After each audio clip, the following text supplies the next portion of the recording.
एक अमीर सेठ की कहानी। एक शहर में एक अमीर सेठ रहता था।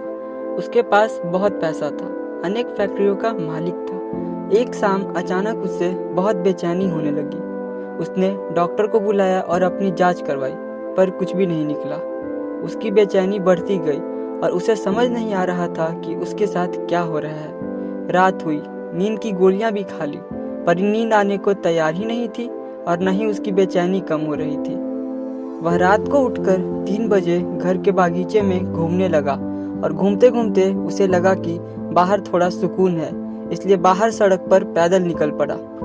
चलते चलते हजारों विचार मन में चल रहे थे और वह घर से बहुत दूर निकल आया था और थकान की वजह से एक बेंच पर बैठ गया।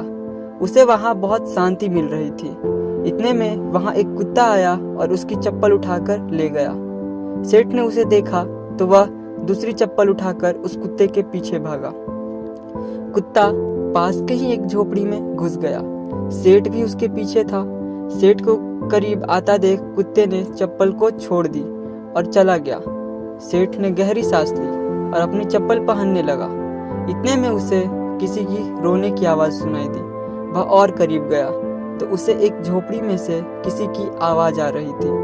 उसने झोपड़ी के फटे हुए बोरे में झांक कर देखा तो वहां एक औरत फटे मैली सी चादर पहने दीवार से सट कर रो रही थी और बोल रही थी, हे भगवान, मेरी मदद कर। सेठ के मन में आया कि यहाँ से चले जाऊं, कहीं लोग उसे गलत न समझ लें। सेठ थोड़ा आगे बढ़ा तो उसके दिल में ख्याल आया कि आखिर वह औरत क्यों रो रही थी, उसको तकलीफ क्या है। उसने अपनी दिल की बात सुनी और झोपड़ी में जाकर दरवाजा खटखटाया।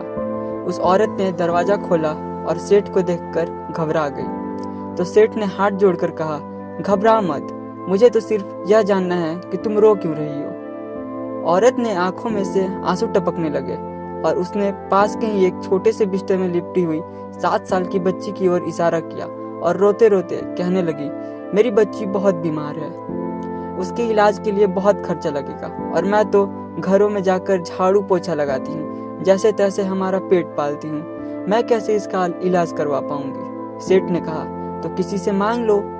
इस पर औरत बोली, मैंने सबसे मांग कर देख लिया, खर्चा बहुत है, कोई देने को तैयार ही नहीं है। उस सेठ ने उसे समझाया, कहा, ऐसे रात को रोने से मिलेगा क्या तुम्हें। तो औरत ने कहा, कल एक संत यहाँ से गुजर रहे थे तो मैंने उनको मेरी समस्या बताई, तो उन्होंने कहा, बेटा तुम सुबह 4 बजे उठकर अपने ईश्वर से मांगो, बोरी बिछाकर बैठ जाओ और रोने गिड़गिड़ाकर उससे मदद मांगो, वह सबकी सुनता है और वह तुम्हारी भी जरूर सुनेगा। मेरे पास इसके अलावा कोई चारा नहीं था, इसलिए मैं उससे भीख मांग रही थी। यह सब सुनने के बाद सेठ का दिल पिघल गया और उसने तुरंत फोन लगाया और एम्बुलेंस बुलाई और उस 7 साल की छोटी बच्ची को हॉस्पिटल में एडमिट करवा दिया। डॉक्टर ने 1.5 लाख का खर्चा बताया। सेठ ने बच्ची का पूरा खर्चा उठाया और उसका इलाज करवाया और उस औरत को अपने यहाँ नौकरी देकर उसे रहने के लिए एक जगह भी दे दी और उस बच्ची की पढ़ाई की जिम्मेदारी भी अपने ऊपर ले ली। वह सेठ दयालु तो था पर नास्तिक था। उसके मन में सैकड़ों सवाल चल रहे थे, क्योंकि उसकी बेचैनी तो उस वक्त ही खत्म हो गई थी जब उसने एम्बुलेंस को बुलाया था। वह यह सोच रहा था कि ऐसी कौन सी ताकत है जो मुझे यहाँ तक खींच ले गई। क्या यही ईश्वर है? और यदि यह ईश्वर है तो सारा संसार आपस में धर्म जात पात के लिए क्यों लड़ रहा है? क्योंकि न मैंने उस औरत की जात पूछी और न ईश्वर ने जात पात देखी, बस ईश्वर ने तो उसका दर्द देखा और मुझे इतना घुमाकर उसके पास पहुंचा दिया। अब सेठ समझ चुका था कि कर्म के साथ सेवा भी बहुत जरूरी है, क्योंकि इतना सुकून उसे जिंदगी में पहले कभी नहीं मिला था। दोस्तों, आपको यह दिल को छू देने वाली कहानी कैसी लगी, नीचे कमेंट करके बताएं और चैनल को सब्सक्राइब जरूर करें। धन्यवाद।